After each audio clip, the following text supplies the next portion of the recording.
మరి ఇక్కడ జగన్మోహన్ రెడ్డి గారు ఇంకో మాట కూడా అంటా ఉన్నాడు, మా అంబటి రాంబాబు ఏం తప్పు చేశాడు, ఏదో మీరు ఫ్లెక్సీలు పెట్టిన దానికి అడిగిన దానికి కూడా క్వశ్చన్ చేస్తే కూడా మా వాడి మీద దాడి చేస్తారా, మా వాడు ఏదో ఆఫీసులో మాట్లాడి క్షమాపణ చెప్పాడు, క్షమించి వదిలేయాలి కానీ ఎందుకు మా వాడి మీద దాడి చేస్తున్నారు, మా ఇల్లు ఎందుకు పడగొట్టారు, ఎందుకు కేసు పెట్టారని చెప్పి అడుగుతున్నాడు కదా. అంబటి రాంబాబు గారికి మామూలుగా టీఎన్సీకి 8,000 క్యూసెక్లో కూడా తెలియని అంబటి రాంబాబు గారిని మంత్రి చేశాడు. అంబటి రాంబాబు గారు ఏం మాట్లాడేది అనేది మామూలుగా వీడియో క్లిప్పింగ్స్ ఉన్నాయి. మనిషి అనేవాడు అయితే ఎవరు కూడా అట్లా మాట్లాడరు. రాజకీయ నేపథ్యం ఉన్నవాడు ఏంటంటే కొంచెం మామూలుగా ఏంటంటే ఉదాహరణతో ఒక డిగ్నిటీ ఫైట్తో మాట్లాడాలా. ఇవాళ రాజకీయాలు కూడా ఉంటాయి, రేపొద్దున పోతాయి. మాట అనేది మామూలుగా శాశ్వతంగా ఉంటుంది. అంబటి రాంబాబుకి ఇప్పుడేంటి కాదు, ఎప్పుడు కూడా మాట్లాడటం అనేది కుదరదు.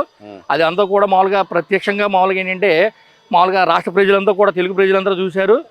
అనేక రకమంది కూడా రాంబాబు మీద కూడా విమర్శించుకునే స్థాయిలో ఉన్నారు. ఇలాంటి భాషలో మన రాష్ట్రంలో ఇంకా కొనసాగుతుందా, ఇంకా వాళ్ళకి బుద్ధి చెప్పినా కానీ వాళ్ళకి ఇంకా బుద్ధి రాలేదా, ఇంకా కనీసం ప్రతిపక్ష హోదా ఇవ్వకోకుండా కూడా ఇంటికే పరిమితం చేసినా కానీ ఈ రకంగా అవాకులు చవాకులు పోతున్నారని చెప్పి ప్రతి మానవుడు ప్రతి మహిళ కూడా మామూలుగా అసహించుకున్న పరిస్థితిలో వైసీపీ గవర్నమెంట్ ఉందని చెప్పి నేను అంటాను. మరి అక్కడ స్థానిక నాయకురాలు ఎవరైతే ఉందో అడిగిన దానికి కూడా క్షమాపణ ఎందుకు చెప్పలేపాడు, ఆమె మీద ఎందుకు దాడి చేశారంటారు. ఇంకో నాయకుడు మాట్లాడతాను, జుట్టు పట్టుకొని ఈడ్చి బయటకు తీసుకొచ్చి కొట్టాలని చెప్పి జక్కమూడి రాజా కూడా అంటున్నాడు మళ్ళీ. ఏమండి ఊటండి, వీళ్ళల్లా మామూలుగా ఏంటంటే ఏదో రకంగా విధ్వంసం సృష్టించాలా, ప్రజలు వీళ్ళని నమ్మలేదు, ప్రతిపక్ష హోదా ప్రజలు ఇవ్వలేదు, ఏదో ఒక కుంటి సాగుతూ మామూలుగా ప్రజల్లోకి వెళ్ళాలా అన్న ఉద్దేశంతో ఏంటంటే ఎలాంటి విధ్వంసాలని ప్రేరేపించి మామూలుగా ఏంటంటే ఆ విధ్వంసాల ముసుగులో వీళ్ళు బయటికి రావాలని చెప్పి జగన్మోహన్ రెడ్డి గారు ప్రయత్నం చేస్తా ఉన్నాడు. మరి ఇక్కడ ఇంకో మాట కూడా పేరుని కూడా మాట్లాడుతూ ఉన్నాడు, ఏదైతే లడ్డు మీద అడిగితే క్వశ్చన్ దానికి సమాధానం చెప్పలే బొక్కాయిస్తూ ఉన్నాడు, బెదిరిస్తూ ఉన్నాడు చంద్రబాబు నాయుడు ప్రెస్ మీట్లో కూడా జర్నలిస్టులు కూడా అని చెప్పి మాట్లాడుతున్నాడు. నిజంగానే కల్తీ జరగలేదని ఆయన పదే చెబుతున్నాడు, జరిగిందా జరగలేదు అంటారు. ఇప్పుడు మామూలుగా ఏంటంటే 100కి మామూలుగా ఏంటి 100% కల్తీ జరిగింది చెప్పి ప్రపంచ దేశాలే మామూలుగా తెలుగు ప్రజలు మనోభావాలన్నింటినీ కూడా దెబ్బతీసింది వైసీపీ ప్రభుత్వం. ఆనాటి ప్రభుత్వం వైసీపీ ప్రభుత్వం దెబ్బతీసింది. తిరుపతి లడ్డూకి మామూలుగా ఏంటంటే ఎన్ని రకాలుగా మామూలుగా కక్కుర్తిపడి, కాసులకు కక్కుర్తిపడి, కమిషన్లకి కక్కుర్తిపడి ఎన్ని రకాలు చేసినాక శ్రీవారి విషయంలో కూడా ఎవరు తప్పించుకోలేరు. శ్రీవారి విషయంలో కూడా లోగడ ఎంతమంది తప్పు చేస్తే ఎంతమందికి ఏ శిక్షలు పడినాయో మనమంతా యావత్ ప్రపంచం అంతా చూసింది. శ్రీవారి మామూలు భక్తులందరూ కూడా చూశారు. అంటే ఇక్కడ భక్తులు మనోభావాలు దెబ్బతీస్తుంది చంద్రబాబు నాయుడు, పవన్ కళ్యాణ్ అంటే కానీ నాలుగు మడతేసి ఎటు పడతాడు మాట్లాడుతున్నారంట. ఏమండి ఒకటి ఇవాళ డిక్లరేషన్ ఇవ్వకోకుండా శ్రీవారిని ఏదంటే తూతు మంత్రంగా మామూలుగా దర్శించుకున్నది జగన్మోహన్ రెడ్డి గారు. ఇవాళ మామూలుగా ఏంటంటే శ్రీవారి అంటే మామూలుగా ఏంటంటే చంద్రబాబు నాయుడు గారు కానీ పవన్ కళ్యాణ్ గారు కావచ్చు, ఆ లోకేష్ గారు కావచ్చు, మామూలుగా ఏంటంటే వాళ్ళకి ఏంటంటే పరమ భక్తులు వీళ్ళు ముగ్గురు కూడా. శ్రీవారిని మామూలుగా కించపరచాలన్న ఉద్దేశంతో వైసీపీ ప్రభుత్వం ఏదో కోట్ల రాజకీయాలు చేస్తుంది కానీ అవి ఎంతో కాలం నిలబడవు. వాళ్ళకి శ్రీవారు తగిన శిక్ష వేస్తాడు. లోకడ మామూలుగా చేసిన వాళ్ళు కూడా తగిన శిక్ష పడింది, మనం అందరం చూసాము, చాలామంది చూశారు ఏం జరిగింది అనేది, ఏం చేశారు అనేది. ఆ శ్రీవారి విషయంలో కూడా ఎవరు తప్పించుకోవడానికి అవసరం లేదు. కోర్టుల విషయం నుంచి కూడా ఏదన్నా క్లీన్ చిట్ తీసుకుని ఏదో పాపం గడుపుకోవడానికి అవకాశం ఉంటుంది. కానీ శ్రీవారి విషయంలో దేవుడి విషయంలో మాత్రం తప్పించుకుంటే తప్పు చేసినప్పుడు ఎవరు కూడా అన్నారు. కానీ జగన్మోహన్ రెడ్డి నిన్న కరాఖండి చెబుతున్నాడుగా, ఒక పక్క సుబ్బారెడ్డి అన్న తప్పు జరిగిందని నేను చెప్తున్నాడు, ఇక్కడ క్లీన్ చిట్ ఇచ్చిందని చెప్పి చెప్తున్నాడు. ఏది నిజం అంటారు? ఏమంటే ఒకటండి, ఇవాళ మామూలుగా ఏంటంటే వీళ్ళు ఏదంటే ప్రజల్ని డైవర్ట్ చేయడానికి అది మామూలుగా సిట్ ఇచ్చిన నివేదిక సీల్డ్ కవర్లో ఉంది, సుప్రీంకోర్టుకి సమర్పించారు. రేపొద్దున మామూలుగా ఏంటంటే సుప్రీంకోర్టు మామూలుగా ఏంటంటే రేపొద్దున ఎంతటి శిక్షదారులు అయినా సరే మామూలుగా ఏంటంటే కఠిన శిక్ష వహించాల్సిందే, ఎవరు కూడా తప్పించడానికి ఆస్కారం లేదు. వీళ్ళు సీల్డ్ కవర్లు ఉన్నది వీళ్ళు చూసారా, జగన్మోహన్ రెడ్డి గారు చూసాడా తప్పు జరగలేదంటానికి? తప్పు 100% జరిగింది. మా కోట్లాది మంది మనోభావాలు దెబ్బతిన్నాయి. శ్రీవారి విషయంలో మాత్రం వీళ్ళు ఎవరు తప్పించుకోవడానికి అవకాశం లేదు. అంటే ఇక్కడ మరి చంద్రబాబు నాయుడు గారు కరాఖండి చెబుతున్నాడు, ఎవరైతే తప్పు చేసిన వాళ్ళందరూ బయటికి తీసుకొస్తాను, ప్రజల ముందు నిలబడతాను, ఏదైతే రిపోర్ట్లు వస్తే రిపోర్ట్లు కూడా బహిరంగపరుస్తాను. నిజంగా బహిరంగపరచగలరా? ఇక్కడ చంద్రబాబు గారు మామూలుగా మాట అంటే మాటే, పవన్ కళ్యాణ్ కానీ చంద్రబాబు గారు కానీ ఏ మాట అంటే మాటే. శ్రీవారి విషయంలో మాత్రం రాజీ పడే ప్రసక్తి అనేది ఉండదు. బాబు గారి మాట నోటంటే మాట వచ్చిందంటే ఆ మాట మాత్రం నెరవేరుతుంది. శ్రీవారి విషయంలో మాత్రం ఎవరు ఎటువంటి తప్పు చేసినా, దేనికి ఎవరు ఏ వ్యక్తి అయినా తప్పు చేసినా కానీ వాళ్ళు మాత్రం శిక్ష మాత్రం అనుభవించాలి, తప్పదు. ఏమంటే రాష్ట్రంలో పరిపాలన చేతకాకే ఇలా తిరుపతి రెడ్డి వ్యవహారం ఒకటి తీసుకొచ్చి మా నాయకుల మీద అక్రమ కేసులు పెడతానికి తిరుపతి రెడ్డి వ్యవహారం ఈ గవర్నమెంట్ తీసుకొచ్చింది అంట కదా, నిజంగానే అలా జరుగుతుందా రాష్ట్రంలో? లేదండి, వాళ్ళకి కనీసం ప్రజలు ప్రతిపక్ష హోదా ఇవ్వలేదన్న అక్కుసుతో ఏదో ఒక కుంటి సాగుతో కూటమి ప్రభుత్వం మీద బురద చల్లన్న ప్రయత్నం తప్పితే వాళ్ళకి మరో మార్గం లేదు. ఆ తిరుపతి లడ్డూని ఆసరాగా చూసుకుని వీళ్ళు ఏదో మామూలుగా పరామర్శ యాత్ర, ఓదార్పు యాత్ర చేయడం తప్పితే వాళ్ళకి అవకాశమే లేదండి.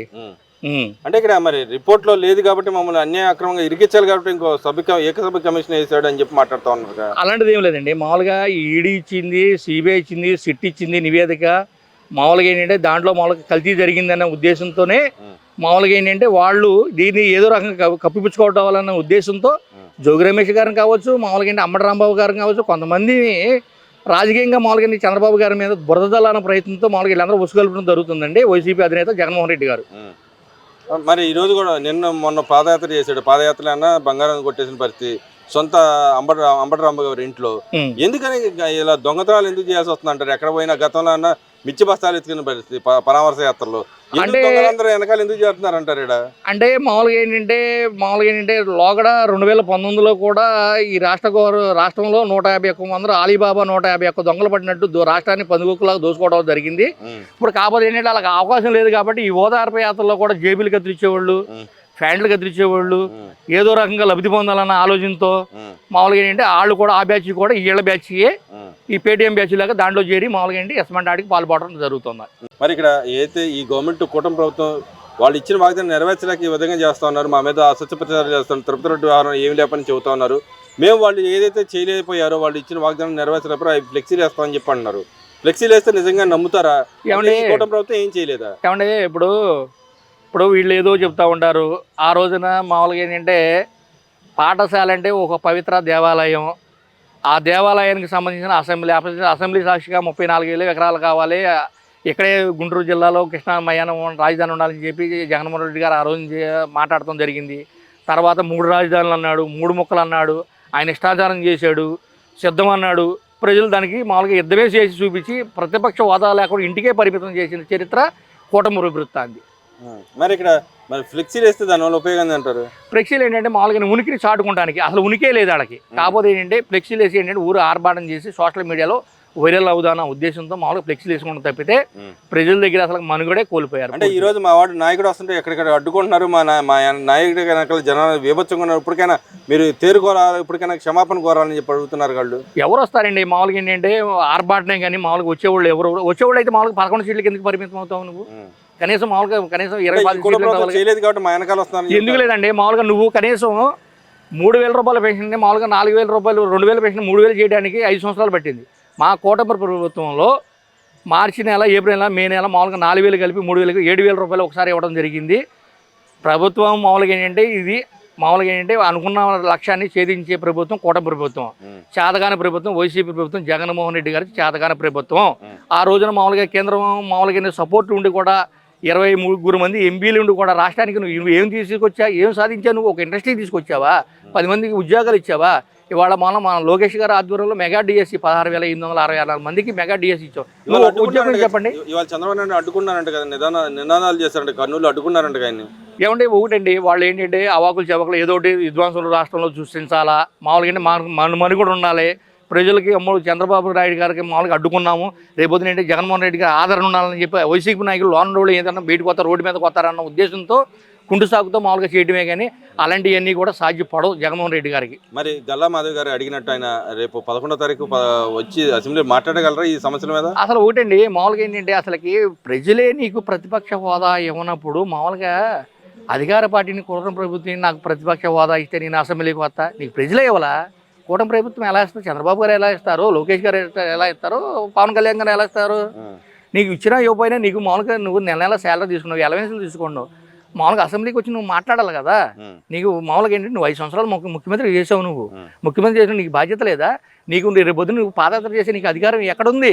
నువ్వు అసెంబ్లీకి రాకుండా ప్రజల పక్షాన్ని నువ్వు పోరాడుకోకుండా ప్రజల గొంతు నువ్వు ఎత్తకోకుండా నేను ఓదార్పు యాత్ర చేస్తాను, ప్రజలతో నేను మాట్లాడతాను, విద్వేషాలు రెచ్చగొట్టి అల్లరి చేస్తాను అంటే కూటమి ప్రభుత్వం చూస్తా ఊరుకోదు. మేము ఎక్కడికక్కడ ఏం చేయాలనేది మామూలుగా మేము కూడా కూటమి ప్రభుత్వం కూడా తప్పనిసరిగా ఎదుర్కొంటాం.